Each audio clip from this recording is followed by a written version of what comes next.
ಇಲ್ಲಿ ಬಂದಾಗಿಂದನೂ ನಾನು ನೆಮ್ಮದಿಯಾಗೇ ಇದ್ದೀನಿ. ನೆಮ್ಮದಿ ಅಂತಾನೆ ಉಳ್ಕೊ ಬಂದಿದ್ದು. ನೆಮ್ಮದಿಯಾಗಿದ್ದೀನಿ.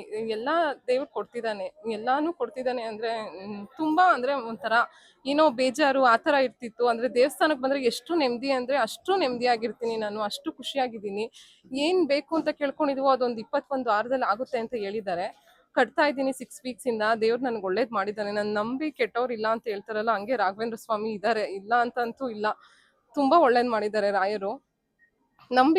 ಬಂದವ್ರಿಗೆ ಯಾವತ್ತೂ ಕೈ ಬಿಡಲ್ಲ. ಯಾರು ಇನ್ನೂ ಬಂದಿಲ್ವೋ, ಇನ್ನೂ ಬರ್ಬೇಕು ಅವರು. ಒಟ್ನಲ್ಲಿ ರಾಘವೇಂದ್ರ ಸ್ವಾಮಿ ನನ್ಗಂತೂ ಒಳ್ಳೇದ್ ಮಾಡಿದ್ದಾರೆ. ನನ್ಗೆ, ನನ್ನ ಫ್ಯಾಮಿಲಿಗೆ, ಎಲ್ಲದಕ್ಕೂ ಅಷ್ಟೇ. ನನ್ಗೆ, ನನ್ನ ಹಸ್ಬೆಂಡ್ಗೆ, ನನ್ನ ಮಕ್ಳಿಗೆ, ನನ್ನ ಪಪ್ಪ ಮಮ್ಮಿಗೆ ಎಲ್ಲಾರ್ಗೂ ಅಷ್ಟೇನೆ. ನಾವು ನಂಬೇ ಬದುಕ್ತಾ ಇರೋದು. ನಮ್ಮ ಮಮ್ಮಿ ಪಪ್ಪನೂ ಅಷ್ಟೇ, ನಾನು ಅಷ್ಟೇ. ಸರ್ ಅದೇ ನನಗೂ ಗೊತ್ತಿಲ್ಲ. ನಾನು ಇನ್ಸ್ಟಾಗ್ರಾಮ್ ರೀಲ್ಸ್ ಅಲ್ಲಿ ನೋಡಿದ್ದು ಆರಾಧನೆ ನಿನ್ನೆಯಿಂದ ನಡೀತಿದೆ. ಇನ್ನು 4 ಡೇಸ್ ಇದೆ ಅಂತ. ಅದೇ ದೇವ್ರು ಈ ಟೈಮಲ್ಲಿ ಭಕ್ತರು ಏನ್ ಹೇಳಿದ್ರು ಅದಕ್ಕೆ ಬೇಗ ರಿಯಾಕ್ಟ್ ಮಾಡ್ತಾರೆ, ಅಂದ್ರೆ ಅಸ್ತು ಅಂತಾರೆ ಅಂತ ಗೊತ್ತಿದೆ. ಅದ್ರ ಬಗ್ಗೆ ಅಷ್ಟೇ ಸರ್ ನನಗೆ ಗೊತ್ತಿರೋದು. ತೀರಾ ತಿಳುವಳಿಕೆ ಅದ್ರ ಬಗ್ಗೆ ನನಗೆ ಗೊತ್ತಿಲ್ಲ. ಹೌದು ಸರ್.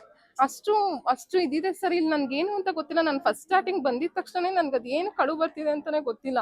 ಅಷ್ಟು ಹತ್ತಿದೀನಿ, ಅದೇನು ಅಂತಾನೆ ಗೊತ್ತಿಲ್ಲ ಸರ್. ಅಂದ್ರೆ ಇಲ್ಲಿ ಬಂದ್ರೆ ಸಾಕು ನಾನು ಎಷ್ಟು ನೆಮ್ಮದಿಯಾಗಿರ್ತೀನಿ ಅಂದ್ರೆ ಅಷ್ಟು ನೆಮ್ಮದಿ ಸರ್. ಒಂಥರ ಏನೋ ರಿಲ್ಯಾಕ್ಸೇಷನ್, ಒಂಥರ ಖುಷಿ, ಏನು ಅಂತಾನೆ ಹೇಳಕ್ ಆ ವೈಬ್ ಎಕ್ಸ್ಪ್ಲೈನ್ ಮಾಡಕ್ಕೆ ಆಗಲ್ಲ ಸರ್. ಅಷ್ಟು ಚೆನ್ನಾಗಿದೆ ಈ ದೇವಸ್ಥಾನ, ಅಷ್ಟು ನೆಮ್ಮದಿ ಅಷ್ಟೇ ಸರ್. ಇಲ್ಲಿ ಬರ್ಬೇಕು ಅಂದ್ರೆ ಭಗವಂತನೇ ಕರ್ಸ್ಕೊತಾನೆ ಸರ್. ಅದ್ ಹೆಂಗಾದ್ರೂ ಆದ್ರೂ ಸರಿ, ಅದೇನಾದ್ರೂ ಇಲ್ಲಿ ಏನು ನಂಬಿಕೆ ಇಟ್ಟು ಬರ್ಬೇಕು ಅಂದ್ರೆ ಆ ಟೈಮಿಗೆ ಆ ಭಗವಂತನೇ ಕರ್ಸ್ಕೊತಾನೆ ಅಷ್ಟೇ ಸರ್. ನಾನು ಇನ್ನೇನು ಹೇಳಕ್ಕಾಗಲ್ಲ ಸರ್. ಇದಾರೆ ಸರ್, ಭಗವಂತ ರಾಯರು ಇದಾರೆ ಸರ್. ರಾಯರು ನಂಬಿ ಕೆಟ್ಟವ್ರಿಲ್ಲ ಅನ್ನೋದು ನಿಜನೇ ಸರ್. ರಾಯರಂತೂ ಇದಾರೆ. ಬದಲಾವಣೆ ಅಂತಂದ್ರೆ ನೆಮ್ಮದಿ ಅಷ್ಟೇ ಸರ್. ಏನು ನಂಬಿ ಬಂದಿದ್ದೀನಿ ಸರ್. ಭಗವಂತ ಒಳ್ಳೇದು ನಡೆಸ್ಕೊಡ್ತಾನೆ ಅನ್ನೋದು ಅಷ್ಟೇ ಸರ್. ಇನ್ನೇನು ನಂಬಿಕೆ ಭಗವಂತನ ಮೇಲೆ ಅಷ್ಟೇನೆ ಸರ್. ಎಲ್ಲಾ ದೇವ್ರಿಗಿಂತ ರಾಯರ ಮೇಲೆ ತುಂಬಾ ಭಕ್ತಿ ಇದೆ. ನಂಬಿದೀನಿ ಅಷ್ಟೇನೆ ಸರ್.